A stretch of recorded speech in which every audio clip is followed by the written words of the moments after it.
पति पत्नी में अगर मान लो बहुत ही ज्यादा लड़ाई हो रही है, यानी कि बेटा बात ये हो गई कि बात जो होती है अपने बेटा तलाक तक आ चुकी, यानी कि स्थिति अपने डिवोर्स तक आ चुकी है। घर में बेटा जब रहते ना साथ में तो ये वाली बात होगी कि बेटा दुश्मन हो गए, यानी कि वो बन गए सांड और ये भी बन गए सांड, यानी कि एक दूसरे का तो चेहरा ही देखना वो दूर की बात है और एक दूसरे से बेटा बात करना पसंद ही नहीं है। मतलब यानी कि निपटारा तो अब भाई तलाक करना है, यानी कि तलाक लेंगे तभी नौबत आएगी अपनी। लेकिन बेटा दोनों पति पत्नी में से अगर एक भी इंसान अपना घर बसाना चाहता हूं कि मेरा घर बस जाए, बस कैसे भी करके चाहे पहले कुछ भी हो, तो बेटा सबसे पहले तो एक काम कर लो, पति पत्नी दोनों अपने से, पत्नी चली जाए मायके और पति रहे अपनी यहाँ पे। कम से कम बेटा मेरे कहने 15 दिन दोनों एक दूसरे से दूर रखे देख लो। 15 दिन दोनों एक दूसरे से दूर रहने के बाद में भी अगर आपको लगे, समझ रही बेटा मेरी बात क्या कहना चाह रहा हूँ मैं आपको, अगर आपको लगे फिर मिलो आप दोनों। अगर आपको लगता है कि बेटा दोनों पति पत्नी सही तरीके से रह सकते हैं तो कुछ करने की जरूरत है बेटा। और अगर वही लगता है 15 दिन बाद जब दोनों मिलते हो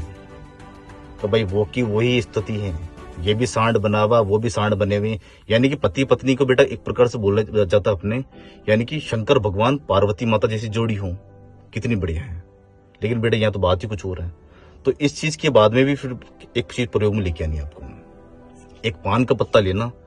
दोनों में से जो रिलेशन सुधारना चाहिए, चाहे पत्नी करना चाहिए तो पत्नी कर सकती है, अगर पति करना चाहिए तो पति भी कर सकता है। यानी कि बेटा घर बसाना और घर को बेटा चलाना और दोनों पति पत्नी आपस में एकदम सही तरीके से रहें, निस्वार्थ भावना से, बाहर कोई भी प्रकार से अफेयर में ना लगे, तो बेटा आज नहीं तो कल जो पति पत्नी ऐसे होते हैं उस घर में इतनी बड़ी तरक्की होती है बेटा कि पूछो ही मत आप। पान का पत्ता आपने ले लिया, अगर ये मतलब बिगड़ रही तो भी उस पान के पत्ते में बेटा शहद डालना, शहद थोड़ा सा उसके अंदर शहद डाल देना, ज्यादा नहीं, एक चम्मच उसमें शहद डाल देना। शहद डाल दिया आपने, शहद डालने के बाद में बेटा जो चंदन होता है आपने पिसा वो चंदन, ध्यान रखना चंदन बेटा वो दुकानों पे काफी नकली चंदन मिलता है, वो वाले में थोड़ा सा वाले कॉस्टली ले जाए तो ले लेने एक बार तो, कि बेटा घर बसाने के लिए ना पैसों की जरूरत नहीं पड़ती, जितना लगे तो बेटा लगा देना। थोड़ा सा एक चम्मच बेटा उसी के अंदर आप डाल देना चंदन। उस पान के पत्ते को बेटा फोल्ड करके, पान के पत्ते को फोल्ड करके अपने को उसके ऊपर मूली से गांठ बांधनी है। मूली से गांठ बांधने के बाद में एक मंत्र बोल देना बेटा, पति पत्नी के बीच का रिश्ता होता है बेटा शुक्रीकरण, तो वहां पे ओम शु शुक्राय नमः मंत्र बोल के बेटा उसके ऊपर 7 गांठ बांध दीजिए। और मान लो ऐसी स्थिति कि पति पास में या फिर पत्नी पास में, तो उसका जो फोटो होता है ना बेटा, फोटो उसका फोटो मोबाइल में निकाल सकते हो आप। अगर मान लो मोबाइल नहीं तो बेटा उसकी फोटो प्रिंट आउट करा के बाहर निकल सकते हो। उसकी प्रिंट आउट लगा कि उसका जो फोटो है, जैसे कि मान लो बेटा ये फोटो उसका,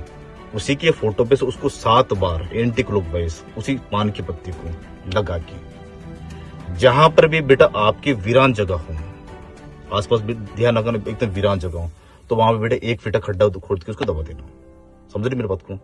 ये चीज क्या काम करेगी, ये चीज बेटा ऐसा काम करेगी कि सामने वाला जो बेटा आपका पार्टनर होगा ना, चाहे पति कर रहा हो पत्नी के लिए या फिर पत्नी कर रही हो पति के लिए, बेटा वो बिल्कुल ही ठंडा हो जाता है। चंद्रमा कैसे ठंडा होता है, फिर बेटा आप कुछ ही बोलोगे तो बुरा मानने का ही नहीं, फिर वो वाली बात होगी कि बेटा एक तरफ तो सांड होगा और एक तरफ गाय होगी, यानी कि दोनों के बीच में बेटा अपने प्यार प्रेम बढ़ेगा इस चीज से। अगर मान लो ऐसी स्थिति है कोई वीरान जगह नहीं है, वहां दबा नहीं सकती हूँ, तो जो बहता हुआ पानी होता है ना, उस बहते हुए पानी के अंदर भी बेटा इसको प्रवाहित किया जा सकता है।